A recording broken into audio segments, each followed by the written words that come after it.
I read this book by Napoleon Hill called Keys to Success. Speaking of keys to success, I remember moving to Brooklyn, and right after I moved to Brooklyn, the World Trade Center went down. And when the World Trade Center went down, New York shut down. So I couldn't even get to Newark with Kanye. I couldn't do anything. And this guy named Clarence gave me this book called Keys to Success. And I'm like, okay, I ain't got nothing to do. I might as well read this book that the dude gave me. So I picked up the book and started reading it. And as I'm reading, I realized that I couldn't read. You know what I mean? So I'm like, dang, words like initiative and different words I didn't know. So I had to read the book with a dictionary. But then one of the things in the book that said you got to have a major goal, a major purpose, a destination. So I'm like, okay, well, that's one of the other keys is that you have to know your purpose. You have to know where you want to go. You have to have a goal, and you got to work towards that goal.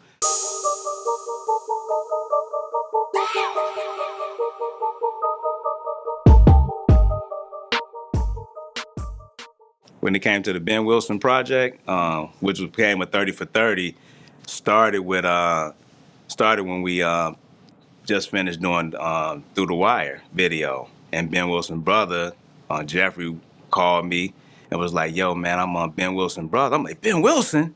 He like, yeah, man. He like, we trying to make a movie happen. I said, oh, that'd be crazy. So we was working on the movie, trying to make that happen. I had a couple of writers come in and write it. We had signed with Charles King at the time, and he was trying to help us put things together, and it just wouldn't happen. Just wouldn't happen. We like, man, it's just not happening. It's not happening. And we always and because it wasn't happening, we just like, okay, let's just start working on ourselves, and that's when we started Creative Control. So we like, okay, let's work on ourselves and on our creative, and we started our production company, Creative Control. And then we got up with Dame and did the whole, website, creativecontrol.tv, which, launched a lot of things actually with them Canon, cameras, them XL1s and all that. We was one of the first that was kind of like just putting it out there, just shooting everything. So long story short, Keith Cleanscale at ESPN, they just started the 30 for 30s. He wanted to do they was doing the Shadow League. So he was like, man, Creative Control and what they doing, I want to, pick their brain and see what's up. So he set up a meeting with us, but we had the Ben Wilson in the back pocket. My boy Mike Walton was like, dude, y'all should do a 30 for 30 on Benji. I'm like, we should. And then right after that, that's when Keith wanted to meet with us. It was like, Jesus again. And when we went to meet with Keith, we knew we had that in our back pocket.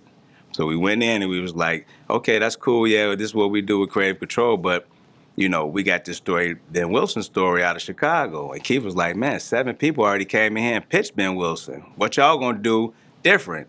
And I just started breaking down me coming up in the streets of Chicago and what we went through. And I just started building up Chicago. And Keith greenlit it like extra quick. Like no other 30-30 was greenlit like that. And it wasn't a 30 for 30. They had finished the 30 for 30. 30 for 30s was a 30th anniversary for ESPN, 30 directors, 30 sports stories. That was supposed to be it. Then they started doing ESPN Film, and they did a couple of docs. And when we came to Chicago, everybody was like, oh, you shooting a 30 for 30? We're like, yeah, yep, we doing a 30 for 30. ESPN went on and started the 30 for 30 brand because of Ben Wilson documentary, because we was like, dude, everybody think we're doing a 30 for 30. Let's just say it's a 30 for 30. And they actually made it and started the 30 for 30 brand because of that. So when we got that, we finished the project. It was a success. One of my homegirls, Stacy Collin Jackson, was like, dude, you should, maybe you should just write the screenplay. And I'm like, well, shoot, I just learned how to read. I don't know how to write, and I can't tell you what I'm gonna do. So I just started writing, and the first screenplay that I wrote, of course, it was like a good story, but it wasn't formatted right, and I was getting a million notes of what to do and what not to do. So I took the notes, and I was like, okay, I'm gonna do a rewrite with the notes. So I did the rewrite with the notes, and that was a worse script than the first script. People really hated that one. So then I'm like, okay, maybe I need to learn how to write screenplays. So I got this book called Saving the Cat And then I went and got this. And then after I read Saving the Cat, and this producer, Nina Bon Jovi, she read the script and she was like, no, you should read this book called Story by Robert McKee. She said, you should read that. So I read that, and then I took that from the story and Saving the Cat, and I just sat down and said, let me just write this. And I let God lead me. I wasn't like, okay, I'm gonna write. No, I was like waking up in the morning like, I got another scene, or I got how this can go. And I had to take this script that I had and I had to format it to read like a script's supposed to read. So like certain parts, like page 75, something got to die. This got to happen at this page. So I made the story hit all the beats that it's supposed to hit. So now, which I can't wait for my man Wood Harris to read this one, is it's pretty much, I mean, it's on point because people already like it and they want to figure out how to make it happen. So that was a journey, but it was all God that made it happen, and everything happened at the right time. I say in God's time is the perfect timing for all this to happen. It's called Southside. It's really a Chicago movie, which I feel like we still haven't really nailed Chicago and our culture and our in the hood like we should. I still don't think we got it. But I know this is gonna tell that story. You know, the house music, the gangs. You know, Billy.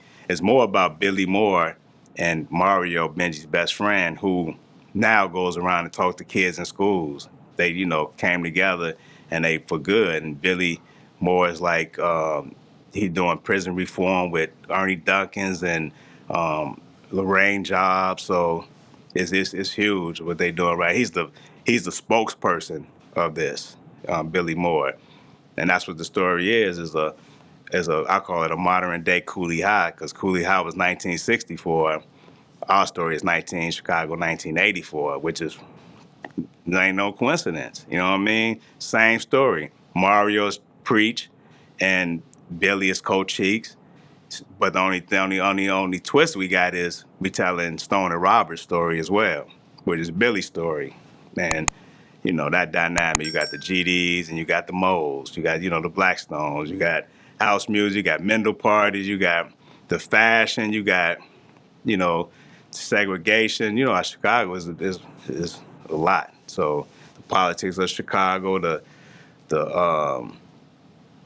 just it's just one of them stories, man, that we need, that Chicago need. And it's a story on like when you make the wrong choice, what can happen. You got to show. Sometimes you got to show the guys that's going out there with the guns and thinking they tough and all that.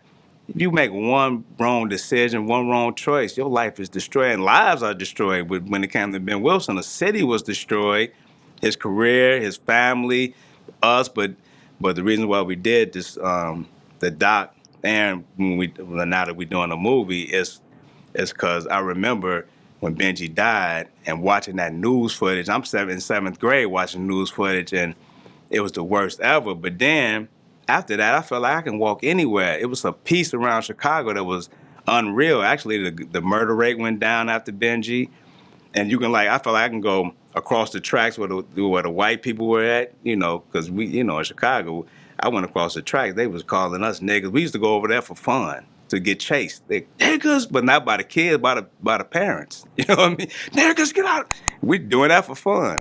But I feel like I can go over there. I feel like I can go to the next block over there where the Vice Lords was at. You know what I mean? I can go over here where the MCs were. I'm like, I can go anywhere.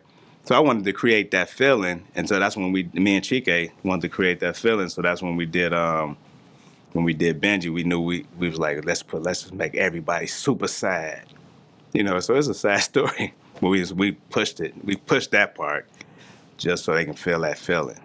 You know what I mean? And when we do the movie, you're gonna see that what if they wouldn't have made that choice? You know what I'm saying? So.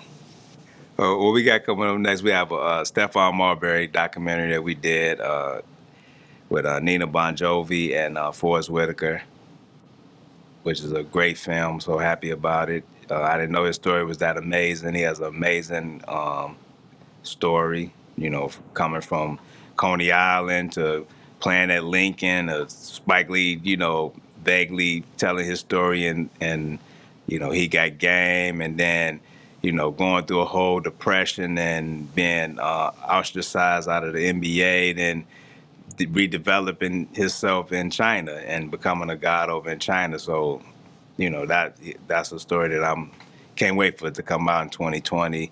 We just finished a series called Soul City, anthology series, horror, psychological horror.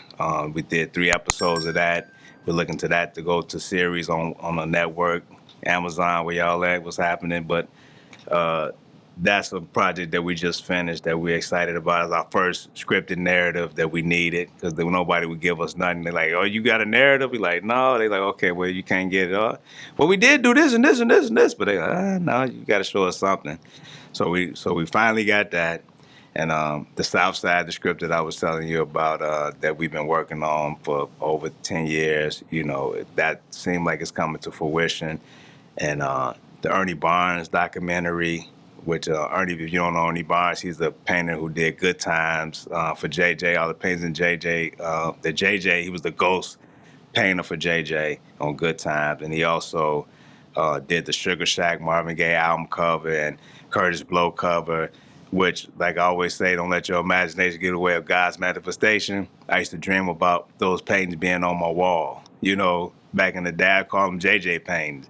And then years later, I became super cool with Mr. Barnes. Before he died, he was like, "I want you and Chike to tell my story," and we've been with the estate ever since. He died in 2009, and in heaven, his spirit been doing amazing things for me and Chike. It's insane that he gave us a painting from heaven that was in the California African American Museum just recently, and we're gonna tell his story. And he has an amazing story. We're gonna tell it through our journey. Us meeting him, me, Kanye, J. Ivy, and Chike, to him doing Kanye's painting.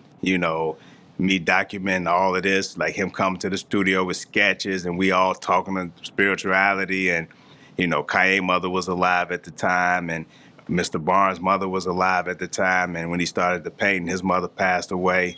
So in Kanye's painting, Ernie Barnes' tears is in the painting. Insane. But so we're gonna tell that through that, so you can actually, see how this man work, and they really hear from him.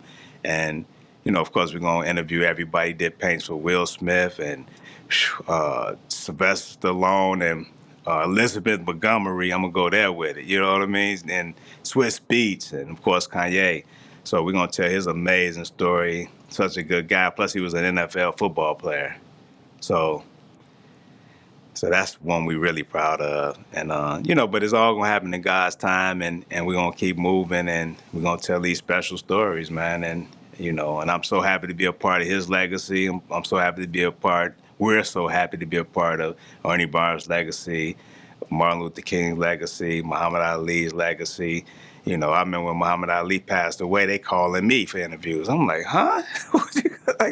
We didn't even get to meet Muhammad Ali, but that was the last film that we did. Muhammad Ali is the People Champ for BET. It was the last film that he seen before he passed away, which meant a lot because Tyrese was like, he went to go visit him where he was sick, and they was like, "Oh, he's in the screening room." He went in there, Muhammad Ali watching himself, and they say he do it all the time. So he watching, himself as vibrant and young because his mind was still strong. He just wasn't able to move the right way. But you just think about it. You're looking at yourself. It's still you. And you still, that's what he did. But to know that the last documentary that he seen was a doc that we did, and we actually when Tyrese told us that, we told that story, the way we put it together was for him. So everybody was talking to him. So at the end, we had everybody talk directly to him, which was LL Cool J and David Banner, and everybody just tell them how they feel. And so that was powerful, man. I'm really happy about that. And Jay Ivy, narrated both the Martin Luther King doc and the Muhammad Ali doc. We won an Image Award for the Muhammad Ali doc, and I hope that they submit the King doc for Emmy or in the Emmys and the NAACP Image Award. So pray for us on that one because we put that out this year. So, and Jay Ivy killed it, So that's where we at right this second. We got a bunch of other stuff that we've been creating and bring me back, Jello. Let's do it. It's gonna be a lot to talk about next year. My 3 keys to success would be first, believing. You know what I mean? Believing and understanding that what I believe in, I can make happen. I read this book by Napoleon Hill called Keys to Success. Speaking of keys to success, Napoleon Hill wrote. And when I picked up that book, it was like I remember moving to New York, and Kanye, he was in Newark, and we kicking it. You know what I'm saying? We like, yeah, everybody like, man, we got y'all. It's going down. What y'all want to do? We had AJ party.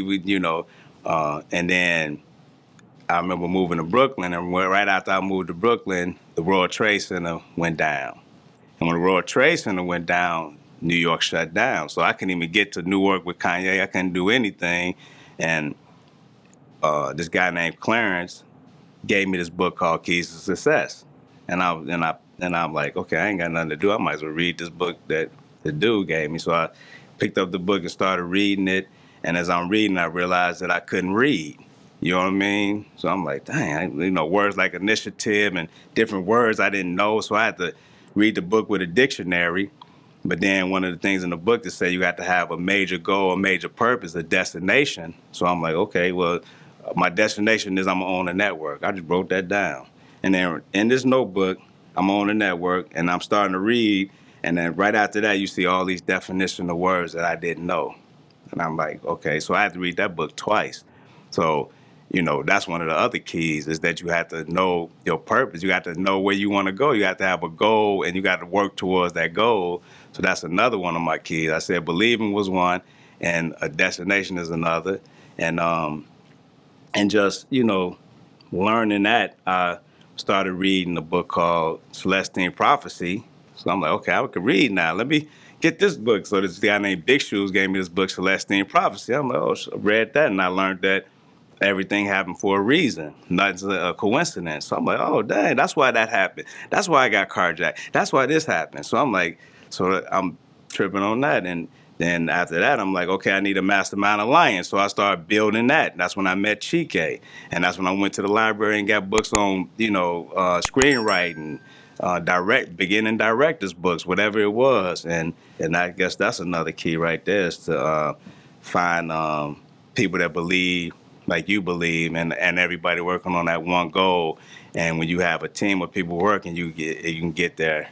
But that's another key. In my journey, the biggest lessons that I learned, and I'm learning every day, you know what I mean? But the biggest lesson that I learned was that really helped change me was that living in the present moment, you know what I'm saying? Living in the now. That was the most powerful thing that I learned to me. You know what I'm saying? It's like only thing that's real is right this moment, and when you live that way, it's the best way to live. That take away from stress, that take away from everything. Because when you thinking about the past that ain't even real, you live in the past. And you ain't even in the past. You right here. But you thinking past. So I think that's one of the biggest things that changed my perspective of life. Another lesson for me was that I really knew as a kid because I'm a only boy of girls, and my mother would always teach me about Jesus being the Son of God. So I would like pray to God, and I would like kick it and talk to Jesus, at night, and all the times that like when I got carjacked or when I'm on the south side and I'm asking where a party is, a dude pull out a gun and put it to my head and click it off and it don't go off. That's got to be Jesus. You know what I mean? Or when I got hit by a car and the car tire almost ran over my head, it didn't happen. Got to be Jesus. And then to do Jesus Walks video. No. but just understanding that and understanding that it's more, that it's like a guide. It's like a inner guide inner spirit that guides your movement in life, and that right there is crazy because me and Chike both say that Jesus direct everything we do, because when we go on the set or do anything, it's like magic happens. You know what I'm saying? When we did Benji, and it was almost like Ben Wilson was right there with us. You know what I'm saying? He was right there guiding this whole thing, and you know that couldn't be nothing but Jesus. You know what I'm saying? And speaking of Ben Wilson, just the fact of me knowing my boy Wood Harris, who's in the building, you know what I'm saying, and we looking for somebody to narrate. I'm like, man, who can I get to narrate it? Thinking Malik Yusuf, I'm like, Wood too big. He too big to do it. He ain't gonna do it. He ain't gonna. But I got his number. Let me call him. Wood, can you do this for us? Yeah, sure. What you need? Okay, I'll be over there. Did it one take. We good. Our producer at ESPN couldn't even believe it. What? He just did that one take. It couldn't be nothing but Jesus. You know what I'm saying? I give credit to Jesus on everything amazing that happens, you know, in life. So that's it. Yo, what's up? This Coodie, one half of Coodie and Chike. You checking out 24/7 HH. Well, man, Jello. Yes, sir.